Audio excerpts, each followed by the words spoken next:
আইন শৃঙ্খলা রক্ষার্থে অত্যন্ত নিষ্ঠা এবং পেশাদারিত্বের সাথে কাজ করে আসছে। এর এই ধারাবাহিকতা বাংলাদেশ সেনাবাহিনীর পূর্বাঞ্চল আর্মি ক্যাম্প এটি সুনির্দিষ্ট গোয়েন্দা তথ্যের ভিত্তিতে রূপগঞ্জ এলাকায় অভিযান পরিচালনা করে।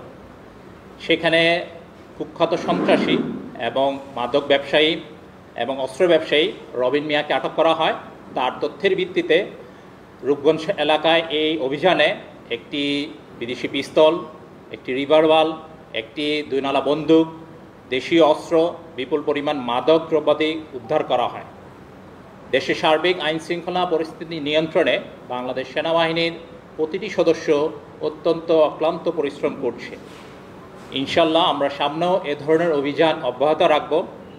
অপরাধী বা সন্ত্রাসী যেই হোক না কেন তাকে আইনের আওতায় আনার জন্য আমরা বাংলাদেশ সেনাবাহিনী বদ্ধপরিকর। অভিযানটি আজকে 3রা নভেম্বর রূপগঞ্জ এলাকায় পরিচালনা করা হয়। ইতিমধ্যে 6টি মামলা আছে, বিভিন্ন ধরনের মামলা আছে। আমরা ইতিমধ্যে প্রাথমিক জিজ্ঞাসাবাদ করা হয়েছে, আরও বিস্তারিত জিজ্ঞাসাবাদ করে আপনাদেরকে পরবর্তী আরও ডিটেলস তথ্য জানানো যাবে। আচ্ছা, আসলে সন্ত্রাসী তার রাজনৈতিক বা অন্য কোনো পরিচয় আমাদের কাছে বড় না। যে সন্ত্রাসীমূলক কার্যক্রম করে তার সন্ত্রাসীটাই হচ্ছে বড় পরিচয় আমাদের কাছে। আমরা প্রাথমিক অভিযানে এবং প্রাথমিক জিজ্ঞাসাবাদে এখন পর্যন্ত তার সহযোগী থেকে গ্রেপ্তার করতে পারি নাই। আমরা বিস্তারিত জিজ্ঞাসাবাদ এবং গোয়েন্দা তথ্যের ভিত্তিতে তার সহযোগী যারা আছে তাদেরকে গ্রেপ্তার করার জন্য আমাদের অভিযান অব্যাহত থাকবে পরবর্তীতে।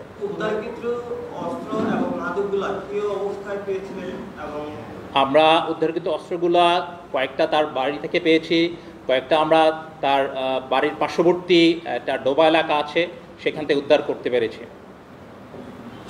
তারই একটা ধারাবাহিকতা কিন্তু সেটা আমি আপনাদেরকে দেখিয়েছি। দর্শক, বাংলাদেশের এই ক্রান্তি রথে বাংলা